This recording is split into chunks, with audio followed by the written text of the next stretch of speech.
So now, in the previous session, we have learned about a block diagram reduction technique where we have studied the 6 specific rules to reduce a complex block diagram.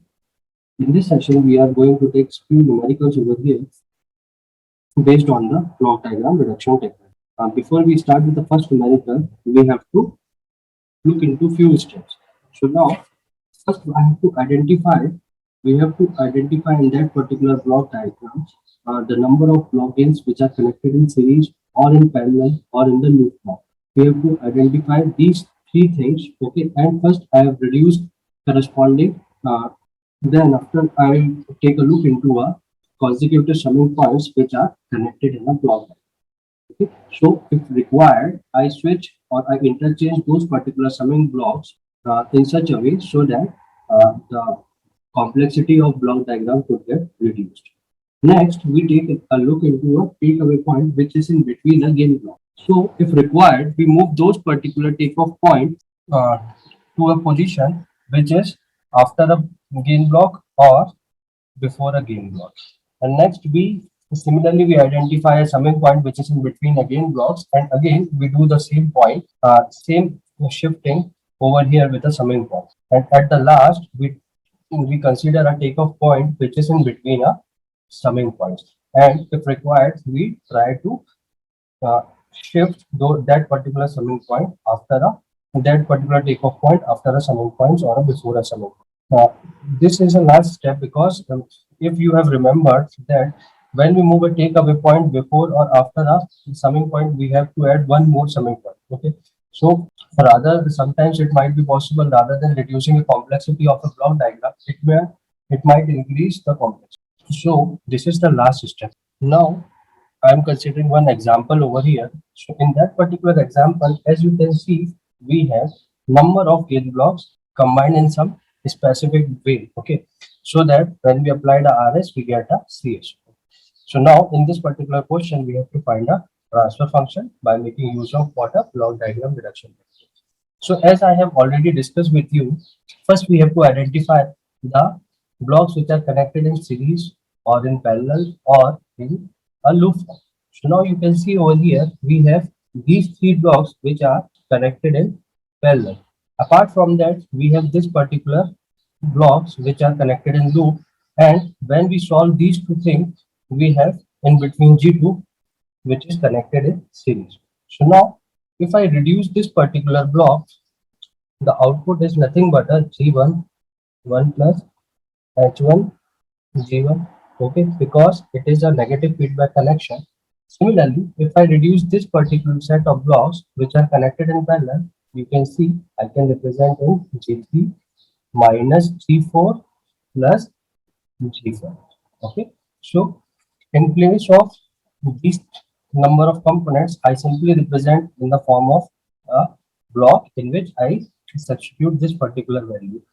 Similarly, over here, in place of these parallel blocks, I simply write whose magnitude is this particular value.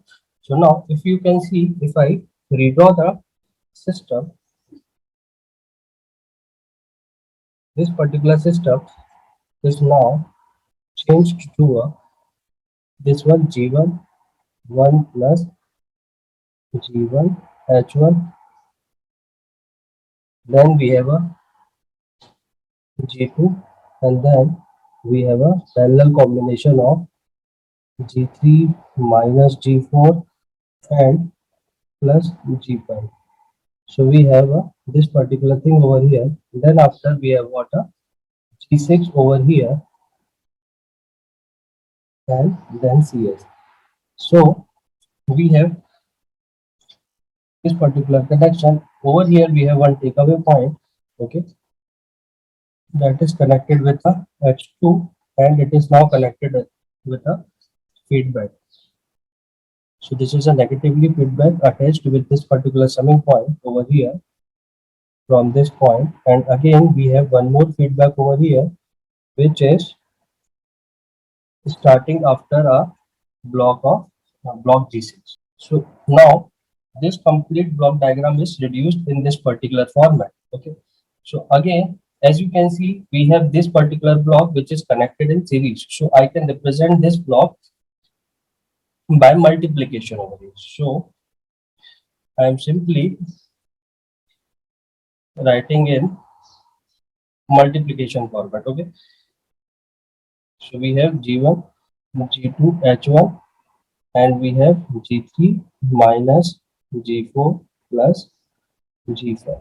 Okay, so that particular block I have represented in this particular fashion. So now you can see this is the feedback and this is again a negative feedback. So first we solve this particular thing.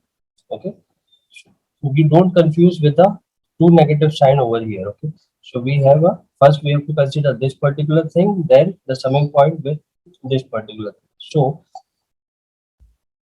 this particular closed loop system is solved to a G1, G2, G3 minus G4 plus G5 divided by 1 plus G1 H1 whole divided by 1 plus G1 G2 G3 minus G4 plus G5 divided by 1 plus G1 H1. Okay, so this particular feedback is now representing over here. Okay, so I have considered this particular feedback and the expression for this is written over here. Okay, so if I simplify this particular thing, you can see I can write it as G1 G2 G3 minus G4 plus G5 divided by, so this comes out over here, we have what, 1 plus G1 H1 G3 minus G4 plus G5. Okay, so the output for this particular feedback network is this particular thing. And now let us suppose I am considering it a Y. So now you can see this particular Y, if I redraw this particular block diagram, so this is a Y, this is a G6, and this is a CS, and we have a unity feedback over here. So now you can see this particular Y is now in series with G6. So the overall transfer function I can write as a CS by RS, which is nothing but a Y into G6. So Y is nothing but this particular term, Y into G6 divided by 1 plus Y into G6. So Y, in place of Y, if I substitute these particular values, so it could reduce to a G1, G2, G3 minus G4 plus G5, then multiplication of G6, okay, divide by 1 plus G1 H1 times of G3 minus G4 plus G5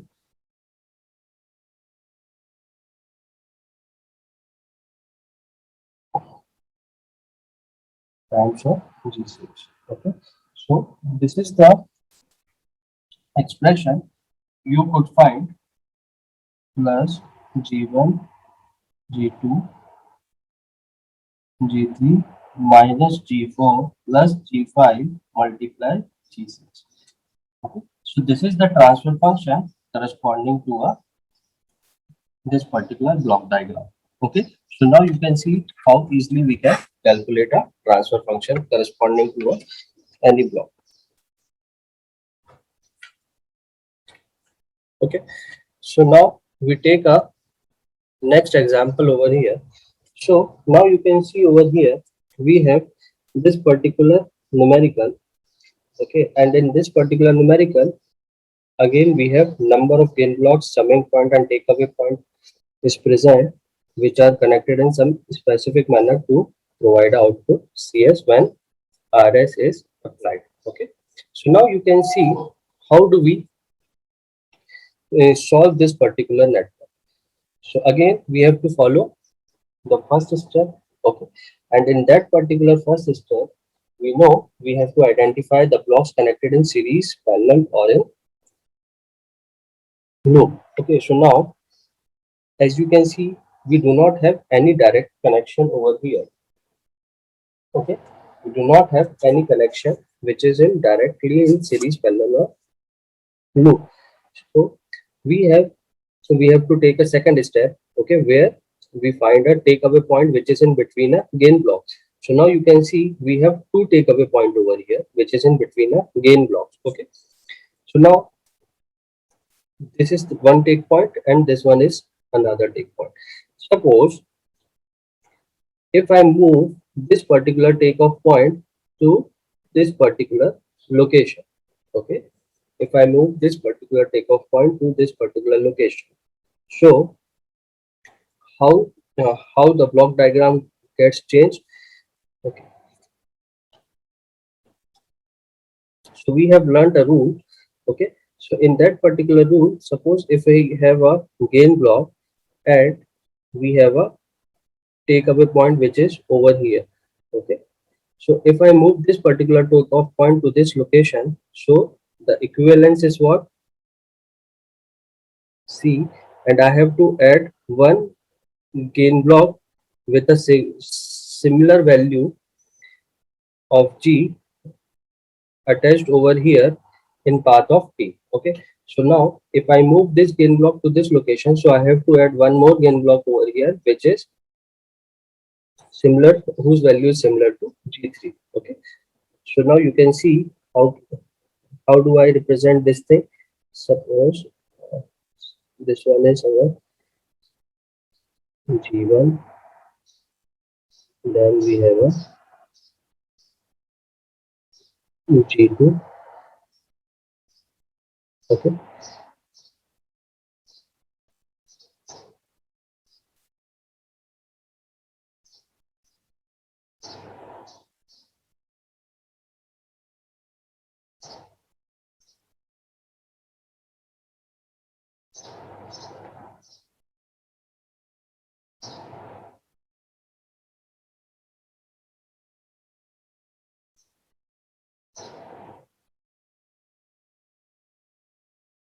Okay. So now if I move this point to this place, so I have over here what?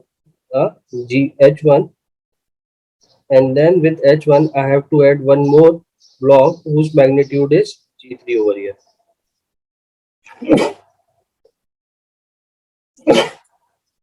Okay. So I represent, if I move a takeaway point, so I have added a gain block over here. Okay. Now we have one more takeaway point and which is connected with H2 over here. Okay.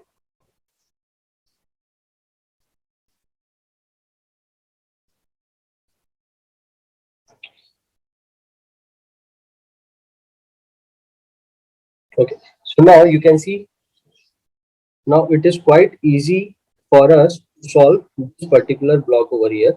Okay, because now we can easily identify the number of blocks which are connected in loops, okay, or in parallel form. Okay, so now you can see these two blocks are connected in series, so I can write it as G3, G4, and with the help of this summing, these two paths are connected in parallel. So the equivalent of this particular thing is nothing but a G3, G4 plus G5. So the in place of this particular blocks, I can simply write G3, G4, G5. Similarly, in place of this particular set of blocks, okay, where we have this feedback network, and in that particular feedback network, H1 and G3 are in series, so I can represent as a G2 1 plus G2 H1 G3. Okay, so now you can see we can remodify the block diagram to represent something like this. So we have G1 over here, we have G2 1 plus G2 H1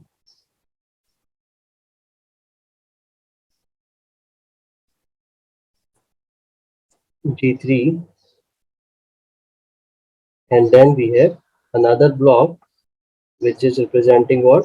A G3 G4 plus G5, and we have a output C over here. Okay, and from the output we have a feedback path which is attached with the H2 over here, and which is moving like this. So now we can easily write an equation for CS by RS, and it is nothing but a, these blocks all are in series, so I can simply write G1 G2 1 plus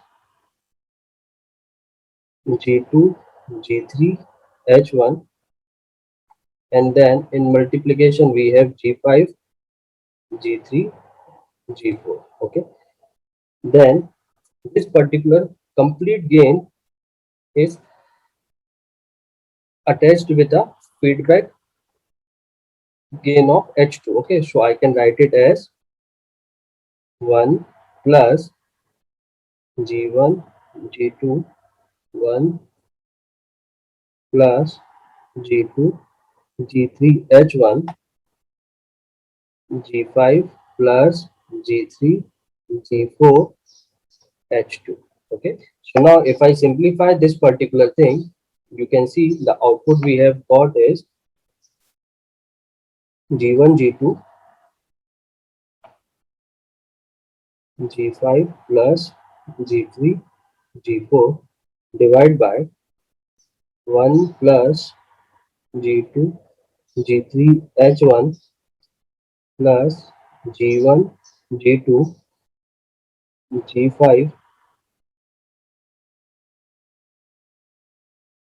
G5 plus G3 G4 H2.